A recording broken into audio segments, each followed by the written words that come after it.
Hello and welcome. I'm Darren, and today we're going to talk about a build we're going to do. So, effectively, we bought the 9070 XT, obviously at the start of the generation, so we got the Gigabyte Aorus, whatever it is, version. And since then, I've kind of been preoccupied in other stuff, so I have been away from the channel. I'm not really going to go into full details or anything, but yeah, basically I've still been kind of checking out some stuff behind the scenes because I want to do a build for that system. I didn't really want to take the other system apart. I wanted to keep the 7900 XTX system as it was. Obviously, we have the 4080 system that I'm going to actually do a bit of a rebuild of that one. I'm keeping the same parts, but I'm going to change the case to a bigger one and do a bit of water cooling in that one. So that's something that we will go through on the channel soon. But as you can see on the screen is something that I purchased the other day. Now, this has been... I actually put a lot of hours into this trying to decide what I want to do, and this is kind of where I ended for now. Things will change because what we're going to do is we are going to run this system. This is the system that I bought at the start of this generation, and my content for the rest of this generation is going to be very much including this GPU and the build that we're going to do with it. I'm kind of fussy when it comes to builds and effectively cases. I've had so many kind of mid-size towers, and I always struggle to try and find something that suits me for everything that I want. I've also got the issue of having them available to wherever I'm either doing the recording, so whether I'm using the sim racing system or whether I'm at my desk. I have no desk space left, so effectively I'm always putting something underneath the desk in my foot space. And I kind of came to this system for various reasons. One was for cost. Two was for ease of A, build, but C, to actually be able to just move around for wherever I want to make the content for the system. Now, it might not stay like this, but for this moment in time, it was my best option. It was my cheapest option. I don't have a huge amount of spare cash that I can just build the most insane system every time I need to do a build. And like I said, I want to do a bit of work on the 4080 system as well. So this is where we're at. So we went with the Cooler Master Nr200p MAX V2. And like I said, one of the main reasons at the time is there's quality gear with it. And at the price, now it's not, obviously I purchased this through Amazon. There was a bit of a sale. Some sort of discounted Easter sale, I can't remember what it was, that was a couple of days ago, so I did pay a little bit less than whatever this is. I think it was more around 210 or 220. Now what this system is, if you don't know, is it actually comes in this picture here relatively pre-assembled with an included 280mm AIO cooler and a 850 watt SFX power supply. Reading through the comments, the only major issue I've come up is some people have no issues. Some people have said that the power supply is noisy. That will be something that we'll go through. If that is the case, then we will change it. I'm open to that. I actually happen to have a spare SFX Corsair power supply, so that wouldn't be the end of the world. I think it's only a 750. It's probably a bit under what I'm supposed to be running, but to be fair, with the 7800X3D, I don't think that's going to be a worry for the 9070 XT. I know that they say an 850 or 900 is recommended, but I think they are allowing, obviously, someone might be running a 250 watt or a 300 watt Intel CPU. So that's what we're going with. Now, effectively, it will come down, as you can see there. The power supply will be installed. The AI cooler will be installed. So effectively, it is a drop of the motherboard, assemble the motherboard, throw your CPU in the socket, throw your RAM in, throw your M.2 drives in, drop the motherboard in, attach the CPU cooler, obviously put your cables from your power supply to where they need to go, put in obviously your header cables, your audio cables, your connector cables, any other cables that you need to run in, and drop your GPU in. Bob's your uncle, away we go. This case also does take a relatively large GPU. They made some changes to the V2 version, which means that if I hover over, no, if I click on it then. No, let me go to the big picture. Let me take my mouse there. You're going to give me a bigger picture down here. So effectively, yeah, it kind of shows here. What they did was they made a cutout, because there is actually some room within the kind of front cavity where you'd normally put, you can see there's like a SSD cage here. It's really annoying that I can't hover over to, here we go. Actually wanted to connect on it. So there's a cutout here, which now allows the GPU, if it is a little bit too long, to come into kind of this 10 millimeters or 15 millimeters that you've got of room here, where you'd put a SSD drive. So that allows for a bit of an extra, and it's actually, I think it can take like a 300, I need to double check, but I think it will take like a 360 mil GPU length. It will take all of the GPUs I have. So it will take the 4080 Supreme, it will take the 7900 XTX Sapphire Nitro, and it will take the Gigabyte 9070 XT. So that's good. We're going to see. I'm curious if I can fit. I know I can fit smaller fans, or I know I can fit some sort of fans in the bottom. We don't know if we're going to do that yet. We will check all of this stuff out. The good thing is, at the moment, with the 9070 XT, we have it available in a case with a huge amount of airflow.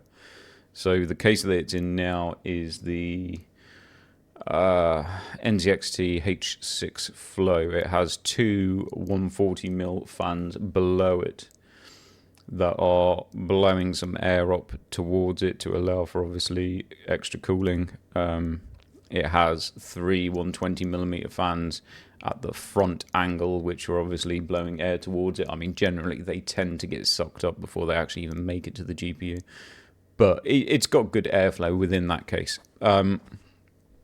So this will be maybe interesting for some people to see how much performance, or if any performance, we lose by going to this small form factor design.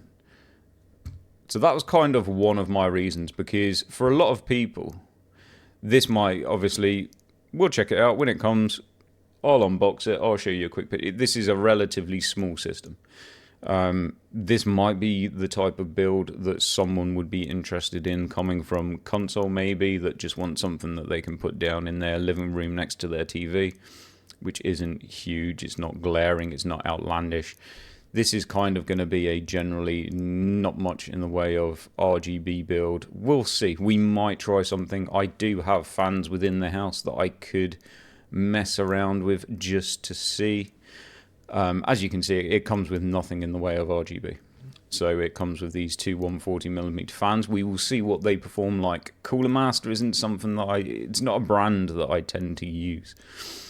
So we'll see what the fans perform like, as in noise, as in how well it cools. 280mm on a 7800 X3D should be fine. I'd be happy with a 240mm. In fact, you can air cool a 7800 X3D pretty well. So as far as the size of the cooler, I have no issue with it. How good the quality of the cooler is, I don't know.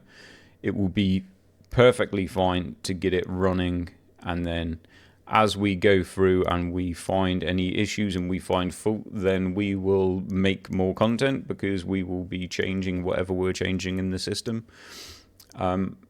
And that might actually make quite interesting content. I don't know. It's not going to be content that everyone's going to want to watch, but I think it could be something that could be quite interesting.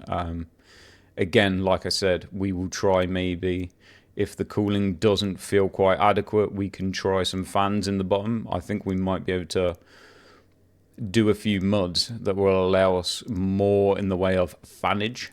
I think you're pretty restricted by how much fan you can put in. Again, we will go through that when it comes in. So that's the case we're going with. It's quite small. It does come with 2 versions of sides. So it does come with a tinted glass panel, a light tinted, I think. It's pretty clear, to be honest. So you've got your tempered glass panel, and then you have this ventilated front panel. You can see there the 2 options that it does come with. It's one of those things, if you want to show it off, you can throw the glass panel on. It's obviously going to perform better with the vented panel. That will obviously, the GPU will obviously sit in it in its vertical axis. So that's why we didn't go with anything in the way of RGB for the rest of the build. I don't know if this, yes, so obviously you can see how the GPU will sit in the case. It's going to take up pretty much your entire front end view. Jay's 2 cents did actually do a video. I'm not sure when he did his, it was a while ago, so he probably used the V1 case rather than the V2 case. Obviously there were a few changes made to the V2 case, but not a lot. It kind of remains relatively the same size. It was just able to take, so yeah, you can see here, just under 360mm length it can take. If it goes into this kind of front cavity here, it can go up to 360mm. So that's kind of pretty much. I don't think they actually have anything bigger or longer than that at this moment in time. So yeah, that's going to take a pretty big GPU. It does look like, I've got a feeling my Gigabyte GPU is about 340 in length, so it will actually come into this area. That could be quite good, because what I might end up doing is making some sort of bracket that I can attach to the GPU and across, screw it all together so it actually holds this, so I don't have to put any type of support to support the GPU. Then what we might do is raise it at the far end where it screws down. We might put some washers or fabricate something that will raise it this end. It will allow it to go maybe a bit higher towards where these fans are, and it will allow us to put fans below. I think as it stands at this moment in time, you'd have to put the slim fans in to get any fans below. Again, we'll see if that actually changes on performance and if it's something that's worthwhile doing. So as far as it goes, that's the case. So that will be the case, the power supply and the cooler all in one, ready to go. As you've obviously heard me mentioned, I did get the 7800X3D. That was what was in stock at the time. There was a deal on it, so although it's not as cheap as when I originally bought the 7800X3D, it's a fair bit cheaper. The 9800X3D wasn't in stock. It was an extra £80 or something like that. I could have waited for it. I could have gone to, I didn't want to go to overclockers. As I said in a few videos before, I'm kind of pretty much done with them now. And the shipping cost would have been, coming from them, probably an extra £40 just to deliver the damn thing, which would have taken it over 400 and something. It would have ended up being over £100 more than 7800X3D. So that's why I decided to go with 7800X3D. We're playing at 4K. The difference that we're going to get at 4K between the 7800X3D and the 9800X3D is so marginal, if anything, that I don't think it's going to be an issue for us, and it allows us compare to the other system, because that's also running on the 7800X3D. So that was the decision we went with there. For the motherboard, we've kept along the Gigabyte theme, so we've gone with the Gigabyte A50i Aorus Pro motherboard. Obviously this is the ITX motherboard. It's pretty basic, but there is no reason that it can't do everything that we need it to do. ITX motherboards, again, this was a little bit cheaper when I bought it the other week. It had a bit more of a discount on it because whatever sale was going on. Well, I say the other week, the other day. So I believe it's got Wi-Fi 7. Not that, yeah, so it's a Wi-Fi 7. Not that that actually matters to me at the moment. It also has Gen 5 slots. So motherboard connectivity at the back isn't huge, but it's got everything that I need. It does have a HDMI in, which can be handy if I'm having issues thinking that my GPU's not working. It does have a flash button, so that's handy. We can do a USB flash. It's kind of lacking a bit in the amount of USB connectivity, only one USB-C, but that's fine. We can buy a hub and we can sort out whatever we need to through a hub. So that's that, basically. The only worry that I had, which I have had a little look at just a moment ago, is the M.2 capacity. So I did notice that it had two M.2 drives, but it's got what I was a little bit worried about. I'm not worried about now because I've double checked on the case. So this does come with two slots to fit two M.2s. It has one which is a Gen 5, which we won't be using it as Gen 5 because I don't see a reason for Gen 5 at this moment in time, certainly not for anything that I'm doing. So I believe the front one is a Gen 5, and then there is one on the rear, which a lot of ITX motherboards do tend to do. I kind of thought at the time, when I just realised moments before doing this video, shit, that's going to be awkward, because at this moment in time, I have ordered for this build, just to get this build up and running, one Western Digital SN850X. I use these all the time. It was, again, discounted the other day. It was down to about 110 or 108 or whatever it was when I purchased it. 2 terabyte just to get us up and running. So Gen 4, which is fine. These have got good speeds. I've used these. I've used the Western Digital drives for the past probably 4 years in all the builds I've done, which have had multiple drives, and I have had absolutely zero issues with them. That doesn't mean they're the best. It doesn't mean that they're the worst. That just means my experience with them has been 100% perfectly fine. The price, whenever you get them on their deals, is always good or competitive. So I've kind of, it's one of those, if it ain't broke, don't fix it. I have had friends that have had their, surprisingly, I think the Samsung Pro drives are generally rated the best drives, but I've had friends that have said that theirs have failed. I've never had a failure with a Western Digital, so I'm just, as long as that stays like that, I'm sticking with it. If it changes in the future, then maybe I'll try something else, but I've got no reason to at this moment in time. So when I realized that the other drive on the motherboard was connected at the back, I had concerns, because at this moment in time, that would mean that when I actually decide to put in another drive, I thought, right, I'm going to have to now remove the motherboard again just to fit another drive in, which isn't the end of the world. It's probably a half-hour job, to be honest, but it's still a little bit annoying. I've just realised I'm not going to have to do that, hopefully.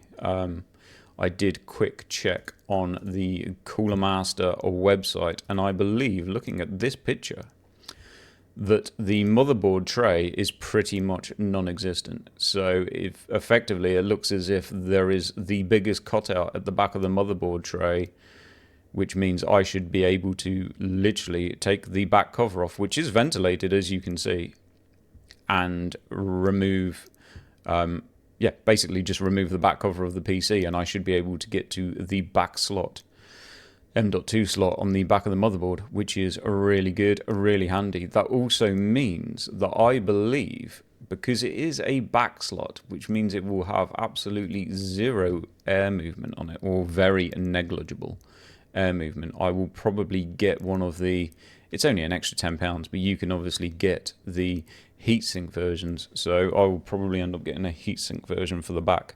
There's no reason why I shouldn't have enough clearance to fit a heatsink version. Again, we'll go through that. We'll see how it goes.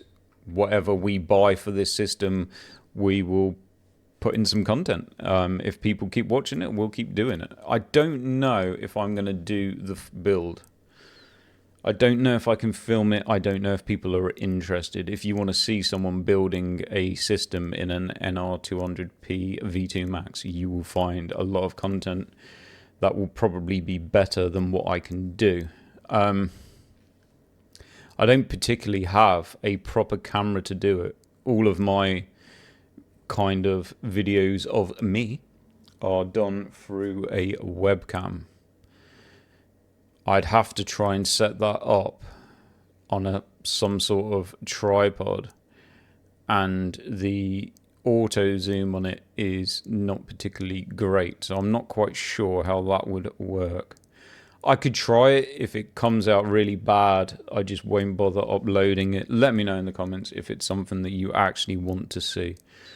I think it's relatively, it's pretty basic build, but someone might find it interesting. If you really want to see me do it, I can attempt, and if it turns out crap, well, you're either tough, you'll have to watch it and you'll have to like it because you asked me to do it, or I won't upload it. But anyway, so case, we've got the case, we've got the drive.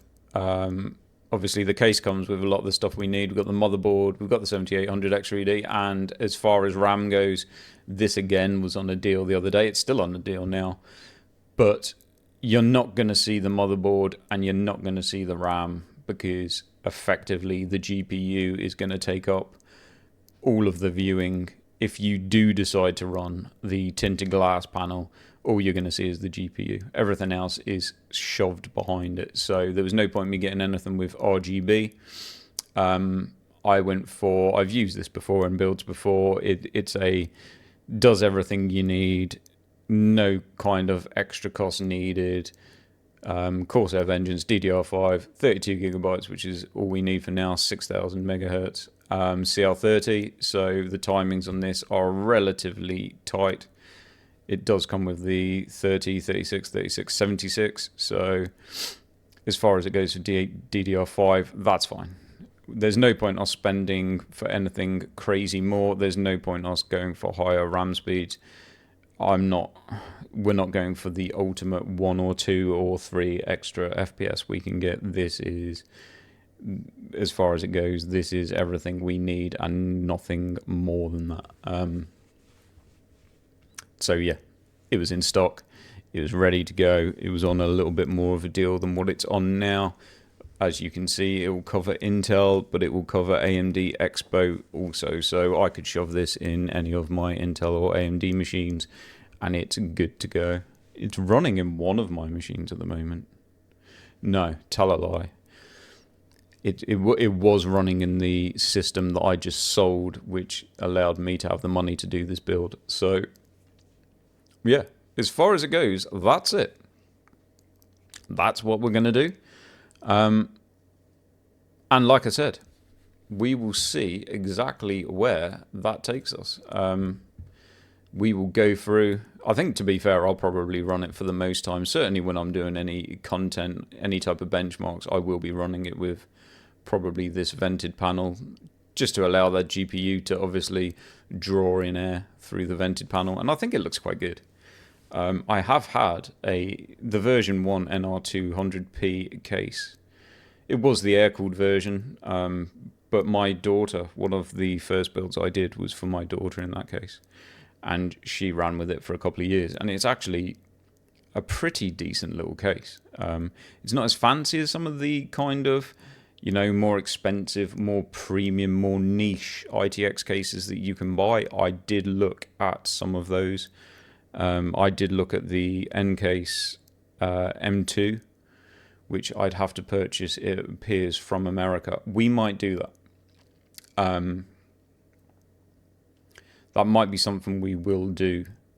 and then we can swap stuff over. We'll see how it performs, and then, like I said, if we're not happy with how it's performing, then maybe we will buy more of a premium case and we'll swap the parts over. And that's kind of what I do. I enjoy building PCs, so I'm not going to say this will be end game for this build, but it's a starting place for this build, which will get us up and running. And as far as it goes, for someone that wanted to do a generally low cost build, this could be a very good build for a lot of people, especially if you can pick up either a 9070 or a 9070 XT at its MSRP and put it into a build like this. Because like I said, this was down to around £210. So that's case, power supply and cooler all in. You can easily pay £200 just for a case. You can pay £150 for an 850 watt power supply. And you can pay, obviously, if you end up... The problem that I had was a lot of the cases that I ended up looking at, by the time, a lot of them would end up taking a 360mm cooler. Then you'd have, a space for another 9 fans. So by the time you buy your case, you end up with a 360mm AIO cooler. If you want the RGB model, that can get up towards £200, £150, £200. Then you buy another 2 packs of RGB fans at £90 for 3. Before you know it, I was kind of going down the route of, this is going to end up costing me, by the time I've got 6 packs of fan, or another 6 fans, the cooler and all the rest of it, this could easily, what I've paid here for 210 can easily turn into 500.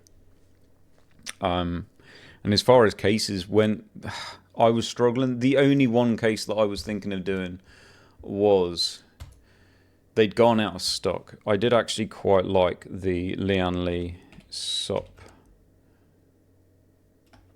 01, was it? Not that. Come on, I don't want fins.